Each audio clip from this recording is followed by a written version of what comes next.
You're listening to Talking Hoosier Baseball, a podcast by fans from the iubase.com website for anyone wanting to know more info on Indiana University baseball. Today is Tuesday, March 12th, 2019. I'm Cassidy Palmer, joined by Master of the RPI, Carl James, the man who types balk in all caps in live chats, Chris Feeney, and the creator of iubase.com, Josh Bennett. It was an eventful week for Indiana baseball. The cold weather canceled the midweek game against Indiana State at the BART, but at least the team got a chance to catch up on classwork before heading out for yet another long-distance trip. The Hoosiers had 3 games against regional caliber competition at T-Mobile Park, home of the Seattle Mariners. The Hoosiers went 1-2 on the weekend, defeating the Washington Huskies 1-0 in a phenomenal pitcher's duel before falling 8-3 to defending national champion Oregon State on Saturday, and then dropping a competitive Sunday game to the San Diego Toreros. There was a lot of good play from the Hoosiers despite the losing weekend. So Josh, why don't you get us started with your Hoosier highlights? Thanks, Cass. This week I'm going to pick the obvious highlight from the weekend and go with Uncle Paulie giving me a reason to be wide awake at 1 o'clock on a Saturday morning. The Bulldog was definitely on all night. Had a no-no going with 2 outs in the 8th inning and a pitch count just north of 100 before it was broken up with, as you could guess, a pinch hit flare. You know, that makes sense. But he had a final line of 1 hit, 1 walk, 6 strikeouts, 1 hit by pitch, and even kept Feeney happy with a balk thrown in there. Dude's been incredible all season, moved to 3-1 and a 1.86 ERA. He's definitely made Friday night a must-see event. So, Chris, what's your Hoosier highlight this week? Thanks, Josh. For me, I'm going to go with Cole Barr, specifically the walk in the 6th inning. I know it seems strange, like a walk is a Hoosier highlight, but the guy had faced the minimum. He had given up 2 hits, but he had 2 double plays. He faced the minimum through 5. Cole goes down to a 1-2 count, and he works out that full count walk. And I don't know, it really changed it. He got on, the guy kept throwing over, then Houston walked. And I know Gorski, he wasn't able to get it done, but you know what? Ashley picks him up and drives him in. And Cole Barr, like how you mentioned how good Paulie's been, Cole Barr's been amazing. I picked up some of the stats here. I mean, he leads the team in runs. He's second in doubles. He's hit a triple. He leads the team in home runs. He leads the team in total bases. Now, I know Gorski missed a couple games, but Cole Barr has been, who had him down for all these stats 14 games in? It reminds me a lot about how Logan Kaleta came out of nowhere last year and really was up there in the stats and really filled in for maybe some stuff that wasn't happening offensively. Cole's been outstanding, and getting that leadoff walk, starting that inning, we only got 1 run. To waste the effort that Josh just talked about from Paulie would have been criminal. So that inning started with Cole's walk, and, we went on from there. Carl, what's your Hoosier highlight? Well, I'm going to continue along the same lines because to make Paulie's day complete, the team needed a win. So you talked about the run that was scored. Well, there was 1 more inning to take care of, and Matt Lloyd took care of that inning. He was up there. He was fighting. He was throwing hard. He was probably throwing at a velocity rate that we haven't seen, because we actually got to see some of those velocity numbers. He almost hit 94 on the gun in that 9th inning, which was made a couple days later even cooler when pitching trainer Rob Hill tweeted a video that he took in which he actually combined the last 2 pitches that Lloyd pitched into 1 video at the same time. And you can see that his motion was absolutely identical, despite a 13-mile-per-hour difference in different locations for those pitches, which of course ended in a strikeout. And it was reasons why hitting is hard, number 758 billion. It's just. You think, how can you possibly hit something like this? And well, in this case, the guy couldn't hit something like that, and Matt Lloyd finished that game off. Cass, what are your highlights? So for me, the highlight, because those plays were all amazing, that those players all did so well. But to me, it was really fun interacting with so many fans during our test run of live streaming the play-by-play of live stats. We seemed to get a lot of really good feedback. We had lots of really good questions throughout the couple of games. Lots of people tuned in, which was awesome. And so it was really great to see that this is something that the fans are possibly interested in. And that was just really cool. It's something I never even imagined I'd do at any point. And so it made a losing weekend a little more enjoyable as we were all together with it. It was a lot of fun.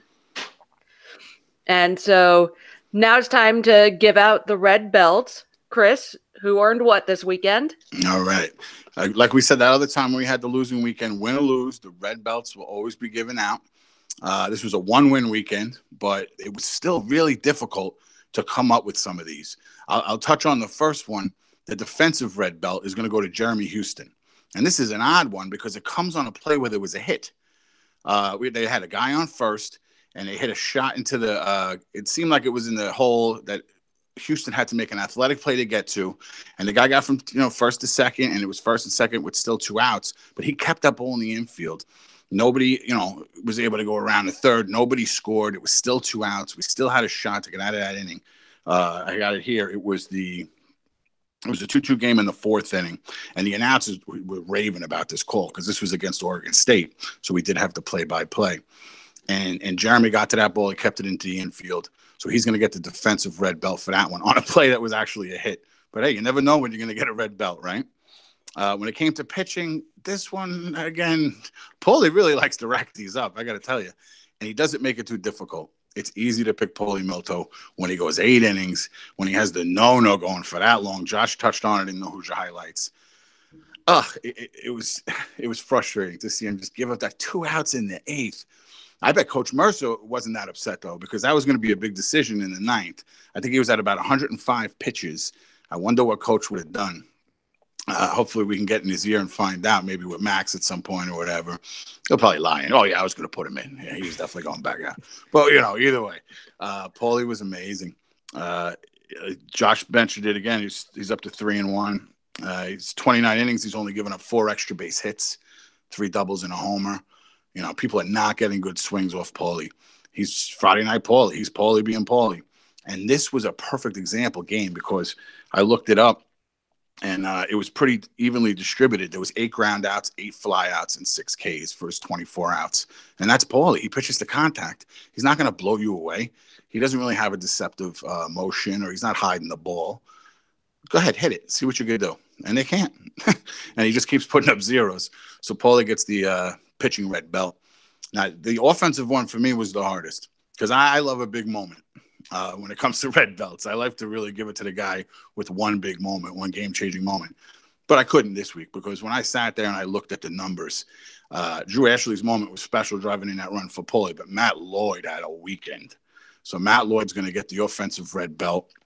He hit 2 bombs. He had 5 hits. He scored 2 runs. And he did have a moment also because Bryce Femmel is a very good pitcher. And to be able to get up 2-0 on him on a Matt Lloyd homer early was big. I understand they came back, we lost the game. But you put 2 up real early on him, on any big-time pitcher. Matt Lloyd really stepped up for this offensive red belt this weekend. And hopefully this really gets him going. Because a hot Matt Lloyd, this team is different. Okay, we've seen it before. We've seen him go on hot streaks like nobody else has, really. Maybe Luke Miller, close. But I feel like when Matt Lloyd gets hot, it changes things. So hopefully this is going to kickstart his season because, we need him. We need everything we can get from him. You've got mail. Oh. You've got mail. You've got mail. You've got... All right, it's mailbag time. Josh is going to take our first question, which is from Matt.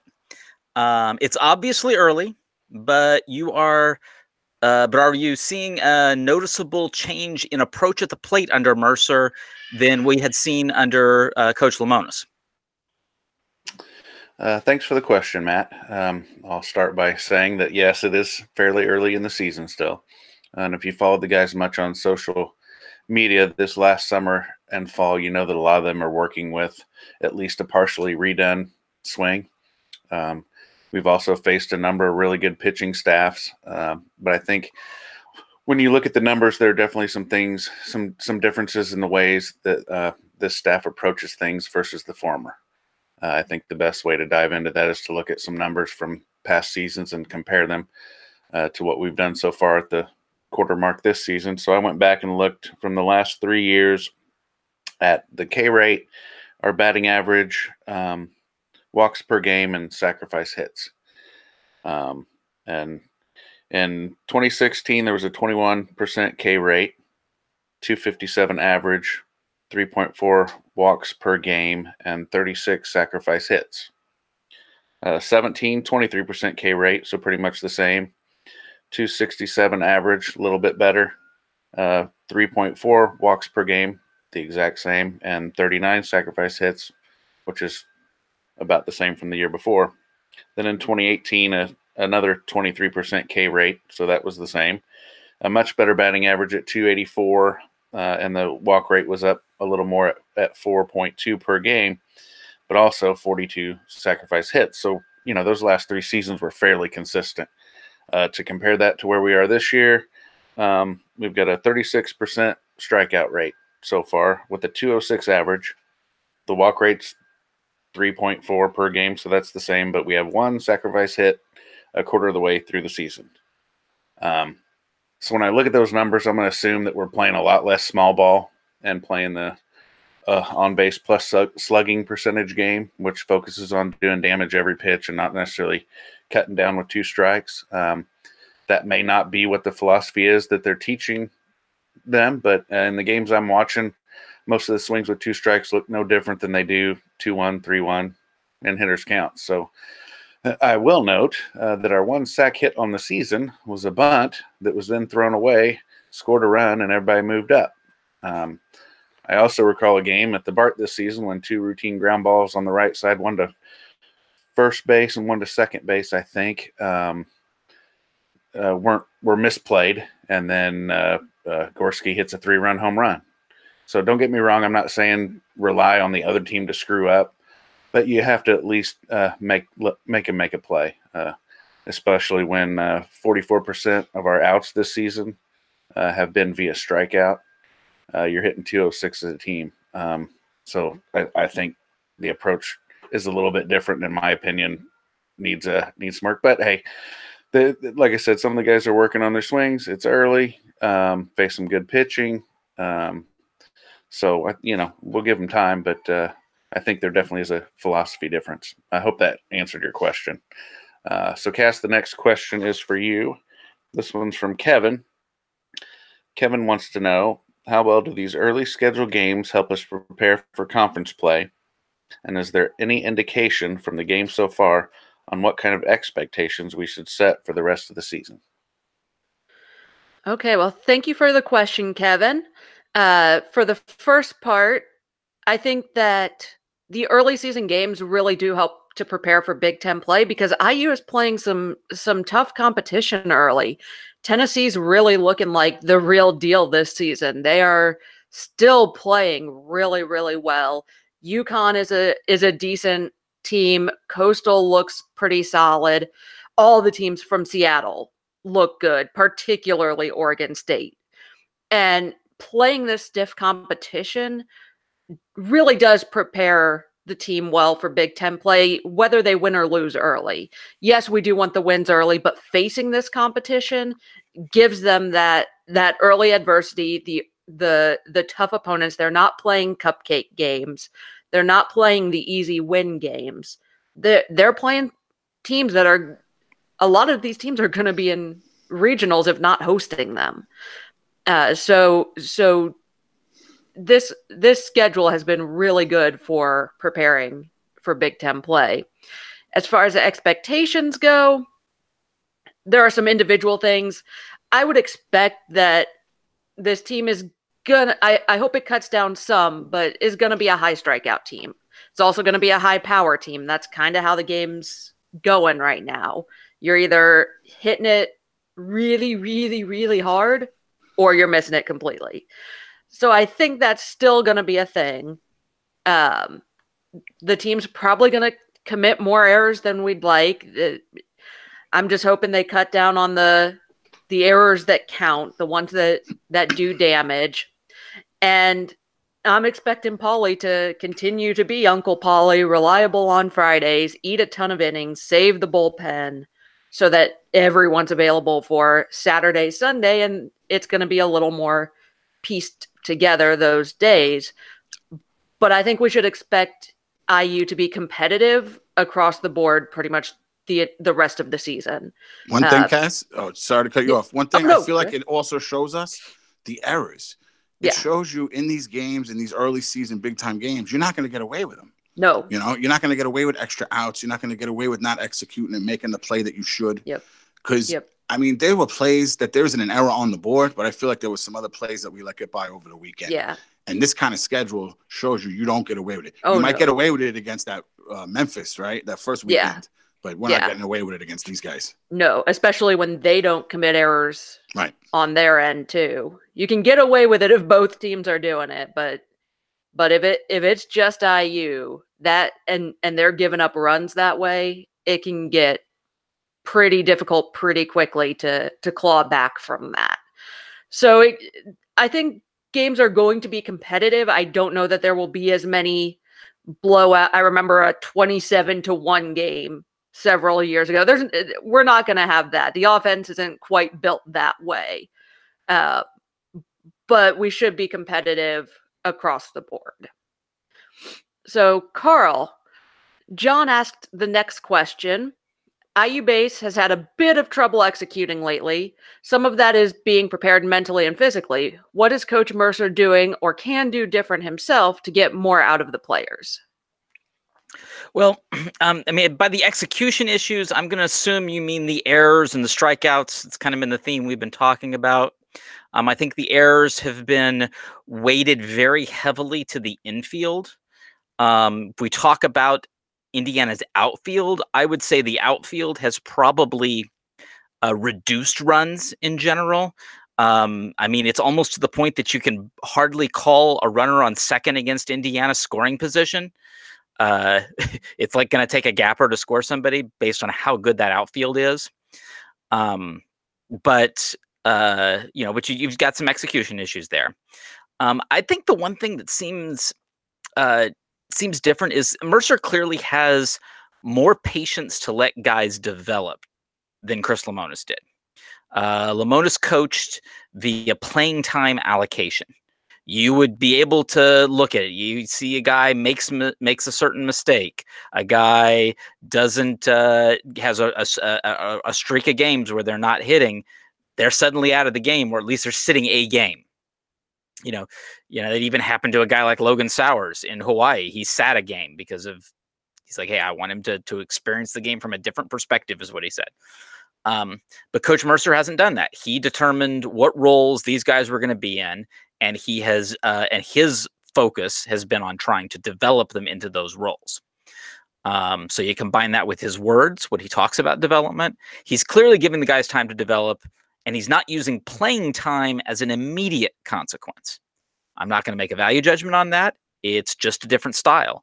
And I'm also, myself, am a pretty patient guy, so I'm curious to see, how this works. And, some of the guys that have been committing the errors are also some of the guys that are driving in runs. So there's that. Most guys are contributing something out there at this point. So it's hard to sit there and pinpoint a different thing, but I'm going to assume that they're really working with these guys, and we got to take time to see if it gets results. So the next question is going to go to Chris. This one comes from Kevin. With two senior catchers, Chris, what does 2020 look like behind the plate? Does Indiana have the capable replacements in line? Or is Indiana going to get a JUCO solution? Okay, thanks for the question. There's a couple answers to that, and I guess you're right on both accounts. We have a third catcher on the roster right now. That's Jeff Holtz. He was co-player of the year at Wisconsin last year. He could play a little third base. He could do a little extra hitting as well. but it looks like he's not going to get too much action with 2 seniors catchers on the roster. But obviously, he'd be back next year. Then we have a JUCO transfer, like you had asked about, and that's Hunter Combs. Now, he actually just won Player of the Week for junior college. He had a great week. He had 11 runs scored, 11 RBIs. He hit 500. He's not a big power guy, but he's a big on-base guy. Lots of hits. He goes gap to gap. He's not going to hit, 30 home runs. What he also does, though, he's been calling his games for the past, I guess, 1.5 years now. He was Tanner Gordon's catcher last year. That's the program that Logan Clather came from as well. They weren't on the same team, no. So I'm looking forward to him coming. Now, the wild card in all this is Brant Voth. He is a catcher out of California. He's a signed commit. But he's been going to a lot of the showcases, MLB showcases, stuff like that. He was at the top 61 that Prep Baseball Report puts out. He was there with Ethan Vacrumba. Those are probably the 2 biggest recruits coming next year. And there are draft possibilities with Brant Voth. One thing that I do question, though, he wasn't committed until very late. Now, I'm not sure why. I've actually looked into it. It was really hard to find out. So, but go into the Twitter search and put IU-based Brant Voth and click videos, and you're going to see some bomb shots. This guy's a power guy. He's hitting balls into the trees out there. He's a switch hitter as well. And he had for his lefty swing. I mean, I'm a Met guy, and it's his birthday today, so I got to bring it up. Looking a lot like Darryl Strawberry's long, lanky swing. It is Darryl's birthday today. So Brant Voth would be, I would say, the big piece catching-wise next year. If he comes, could get drafted. Hunter Combs and then Jeff Holtz would round out the catchers for 2020, I would think. And hopefully, whoever they are, put up, some monster stats, and away we go. Speaking of stats, I'm going to kick it over to Cass for a stats update. Okay, so I feel like I've been a bit of a broken record so far this season, with strikeouts kind of being the big stat. Weekend, I used to strike out 36 times, but 10 of those came in the last 4 innings of the weekend against a guy that the lineup just could not figure out. He evidently had a bit of a funky delivery and is a pitcher who, if he's on, you're not hitting him. And so I give a little bit of wiggle room there. You're going to run into that guy occasionally, and it's just going to be his night. So that means that they were on track to be right about that 30 strikeout number that I was looking for coming into the weekend. If the rest of the game had gone how the first chunk of innings went, they would have been at 31 for the weekend. And with this competition, you'd have been thrilled with that. Only struck out 10 times against Oregon State. I know I say only, but when you're playing the defending national champion, like that puts it into a whole new ballpark there, trying to figure out what to expect. So I also looked on the season. I was just curious, looking for, are they being aggressive? Are they being patient? What's going on? What are they doing? And when you look at it by count, it's pretty even between 0-2s and 1-2 counts and 2-2 and 3-2 counts. 46% are in that 0-1 balls, and 54% in that 2-3 balls, getting into the full count, more pitches. When you do look by pitch count, it changes it up a little bit. 38% of the strikeouts so far this season have seen 4 or fewer pitches. So striking out pretty early. And if you bump that up to 5 or fewer, so 3, 4, or 5 pitches, that's 71% of the strikeouts. So while by count, it looks like they're being kind of patient, when you look at the number of pitches they're seeing, it might not be patient so much. They're not fouling off as many pitches as they have in the past. Even this weekend, there just weren't that many foul balls. So that's something to look at to see how that's, because that has also really changed from week to week. There hasn't been any consistency, really. That's just what the season total looks like. Um, I was interested in runners in scoring position, both for offense and defense. On the weekend, IU had just 16 at bats with runners in scoring position and had 3 hits. That's hitting 187 with runners in scoring position. That's pretty rough, especially when you're playing these kind of teams. If you get a runner into scoring position, you got to be getting some hits to bring him home. There were 20 total plate appearances with runners in scoring position, and when you look at all the productive stuff, hits, walks, HBPs, errors, sacrifices, the team had 7 of them. That's 35% of plate appearances where they did something good with runners in scoring position. That's still not great. We'd like that to be a little higher. On the pitching and defensive side, the opponent actually had more at bats with runners in scoring position than IU did plate appearances. Defense, the pitchers faced 23 at bats with runners in scoring position. Plus side, they only gave up 4 hits. That's actually a lower batting average at 174.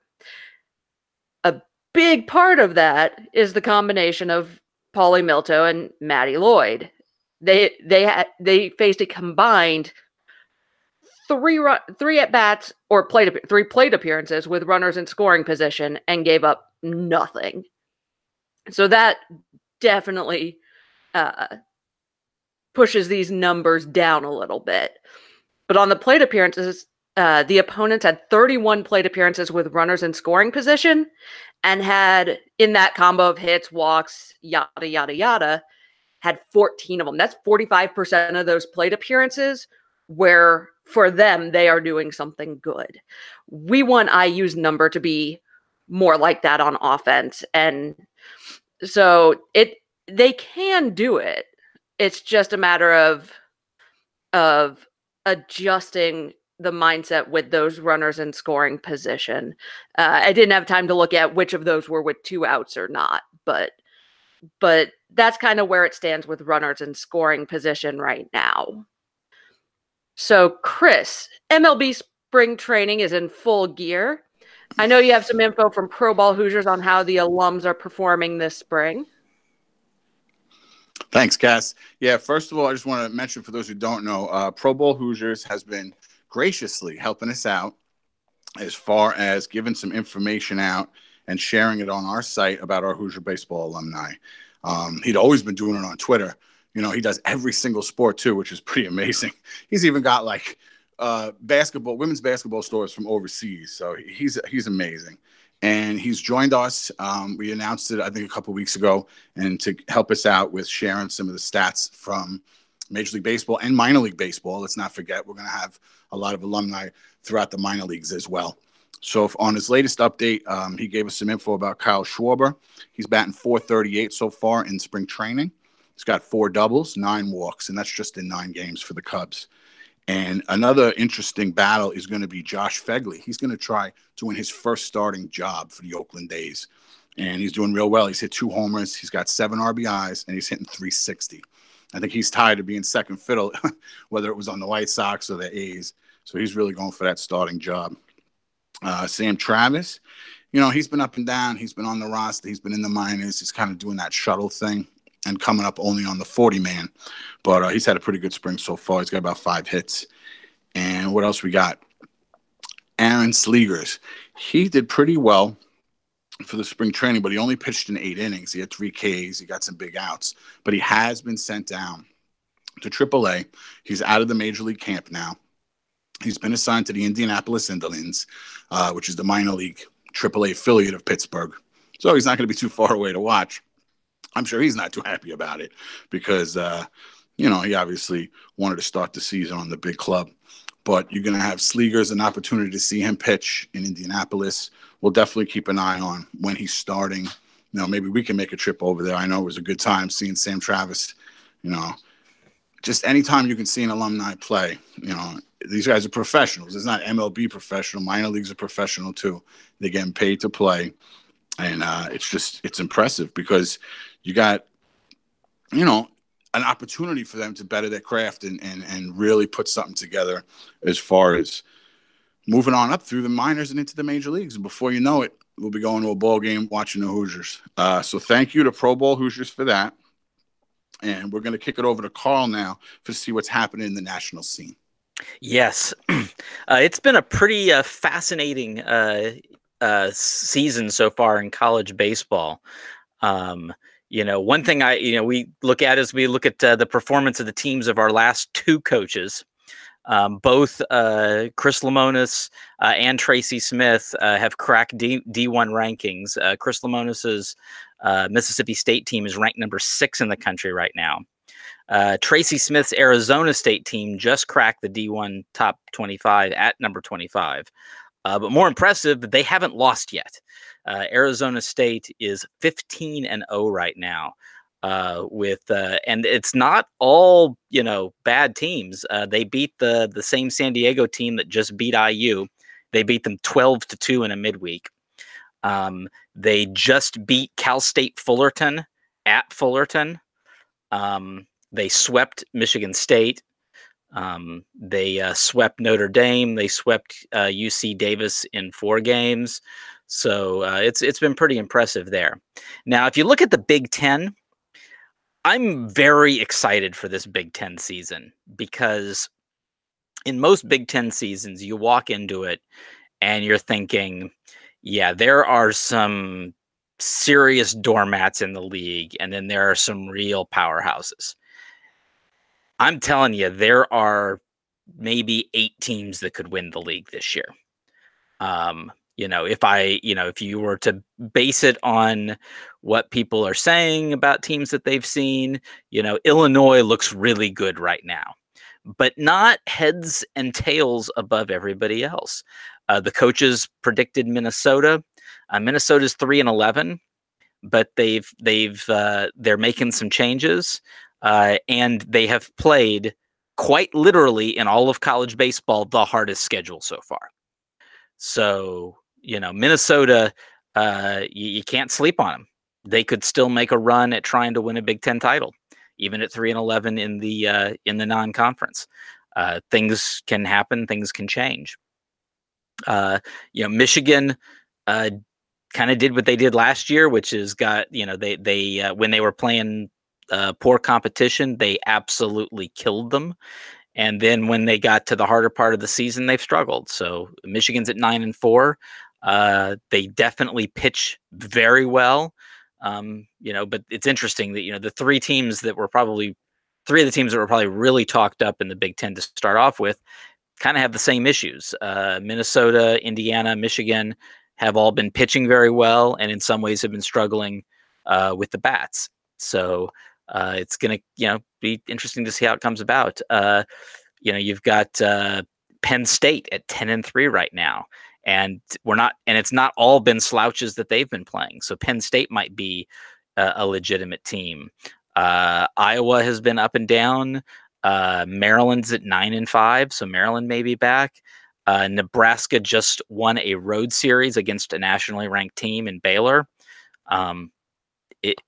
There's a lot of things that are going to be very interesting about this Big Ten season, and I can't wait for it to get started and to see just how this whole thing shakes out, because I just don't know at this point. So now we're going to pass this on over to Josh. Josh, what does this new week have in store for the Hoosiers? Thanks, Carl. This week we have 5 games, starting with a midweek game that's a rematch from opening day at the Bart, where Indiana defeated the Bearcats 7-1. Wednesday will be over at Cincinnati this time, in what looks like an excellent conditions for a game with a 64-degree forecast at first pitch at 4 o'clock. The Bearcats are now 4-10 on the season after just being swept at Bowling Green this past weekend and then dropping their first home game to Wright State just about an hour ago. They currently have an RPI of 244. They do have a game, or in the first will be the second midweek game this week. In the first meeting, the Hoosiers did win 7-1. but did so with only 6 hits. They struck out 7 times, but did manage 10 walks. So Cincinnati's big bat is Joey Weimer with a 348 average. They only have 5 home runs on the season as a team. And aside from Weimer, they only have one hitter above 250, and that's Mitch Holding, and 2 others above 200. So they'll also be playing their 5th game in 4 days when we see them tomorrow night. And with 3 more this weekend, it's hard to even go after the pitching end of it for them. And on Friday, the Hoosiers will return back home to the Bart for a 4-game series against the Canisius College Golden Griffins from Buffalo, New York. They're in the Metro Atlantic Athletic, or MAAC, conference, and come into the series with a 4-10 record. But as you might have guessed from their location, they've all been on the road. Their RPI is sitting at 202 at this point. Canisius has 5 players batting over 250, but none over 300. They're led by Jake Burlingame at 239. But just like Cincy, not much pop as a team. 6 home runs total. 226 batting average as a team. And 958 fielding percentage, which you might get excited about when you hear that. You know, maybe we'll find a way to make some plays, but that's our identical fielding percentage. So that when I saw that kind of, but maybe this is an opportunity to manufacture some runs. Pitching wise, they don't have anyone throwing a lot of innings. Friday's starter, Jared Burmaster, is 0-3. And then he pitched also in relief this Sunday. He has 8.2 innings on the year, and if you look up and down, they only have a few that are in double digits. Saturday's starter, Nolan Hunt, is probably the best that they've got. He started the first game on Saturday, only threw 1 inning. Got the win, but he's pitched 9 innings on the season and has a 1.0 ERA. So I think this is going to be a opener or by committee weekend. From what I'm looking at their stats, that's what it looks like it has to be.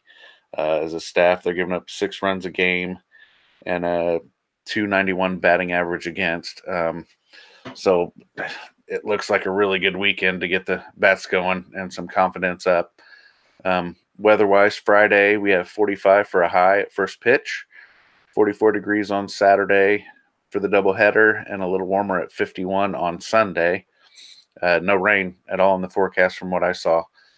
So to recap, Wednesday night at Cincinnati, 4 p.m., and then home for a 4-game set against Canisius, starting Friday at 4 o'clock, or 4:05. They bumped that one up today. And then a doubleheader Saturday starting at 12:05. And then Sunday's game has been bumped up from 1 to 12. So that'll do it for this week's preview. But Cass, before we let you sign off, just want to say that you did a phenomenal job this past weekend with your live stat play-by-plays. We know you were stepping out of your comfort zone a little bit. She was amazing. Amazing. She was. Yes. She was. We received a lot of positive feedback on it. Oh, yeah. And we, just as a team, we wanted to recognize you for a job well done. We all enjoyed the time together, and thanks for doing it. Thanks, guys. Thank you guys, because I know we had been chatting a little bit. I don't know if I would have even thought about it without that chat. And big thanks to everybody who followed along, who interacted, who asked questions. It was a really good time.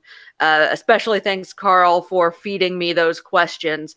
I absolutely overestimated my ability to multitask, doing the scorecard and following everything. And following for questions was just that one thing too many. You still were able to push those Girl Scout cookies, though, Cass. That was awesome. Yes. I still have one more box of Thin Mints up in the freezer.